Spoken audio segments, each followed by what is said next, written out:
മരിച്ചാൽ നഷ്ടപരിഹാരവും കുടുംബാംഗത്തിന് താത്കാലിക ജോലിയും എന്ന വാഗ്ദാനത്തിനപ്പുറം എന്ത് സുരക്ഷയാണ് കാടിനോട് ചേർന്ന ജനവാസ മേഖലയിൽ താമസിക്കുന്ന ആളുകൾക്കുള്ളത് എന്ന ചോദ്യം അത് വയനാട്ടുകാർ കഴിഞ്ഞ ഏറെക്കാലമായി ഉന്നയിക്കുന്ന ഒരു ചോദ്യമാണ്. ഈ വർഷം മാത്രം കൊല്ലപ്പെടുന്ന നാലാമത്തെയാളാണ് അറുമുഖൻ എന്നുള്ളതാണ്. നമ്മൾ ആ കണക്കുകളിലേക്ക് കൂടി വളരെ വേഗമൊന്ന് പോവുകയാണ്.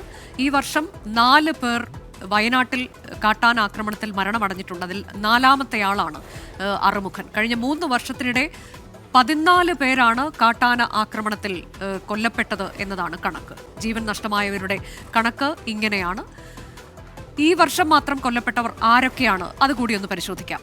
വിഷ്ണു ഈ വർഷം ആദ്യം ജാനുവരി 8-ന് കുട്ട സ്വദേശിയാണ്. വിഷ്ണു എന്നയാൾ ഈ വർഷം ആദ്യം മരണമടഞ്ഞതാണ്. പിന്നീട് പുൽപ്പള്ളി ചേകാടിയിൽ വെച്ച് കടയിലേക്ക് പോകുന്നതിനിടെയാണ് ഈ ആക്രമണം ഉണ്ടായത്. ഇനി അടുത്തയാൾ മാനു എന്നയാളാണ് മരണമടഞ്ഞത്. ഫെബ്രുവരി മാസത്തിലായിരുന്നു ഈ ആക്രമണം. നൂൽപ്പുഴ കാപ്പാട് സ്വദേശിയാണ് മാനു.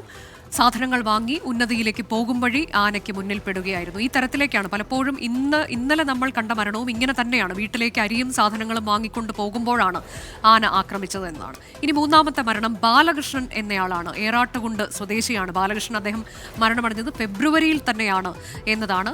അട്ടമലയിൽ വെച്ച് ആനയുടെ മുന്നിൽ അകപ്പെടുകയായിരുന്നു. അങ്ങനെയാണ് ആ മരണം സംഭവിച്ചത്. 4ാമത്തെയാളാണ് ഇന്നലെ മരണമടഞ്ഞ അറുമുഖൻ എന്നത് എരുമക്കൊല്ലി സ്വദേശിയാണ്. നമ്മൾ നേരത്തെ പറഞ്ഞതുപോലെ വീട്ടിലേക്കുള്ള യാത്രയ്ക്കിടെ കാട്ടാന ആക്രമണത്തിൽ ജീവൻ നഷ്ടപ്പെടുകയായിരുന്നു. അദ്ദേഹത്തിന്റെ ശരീരം ആസകലം മുറിവുകളുണ്ട്.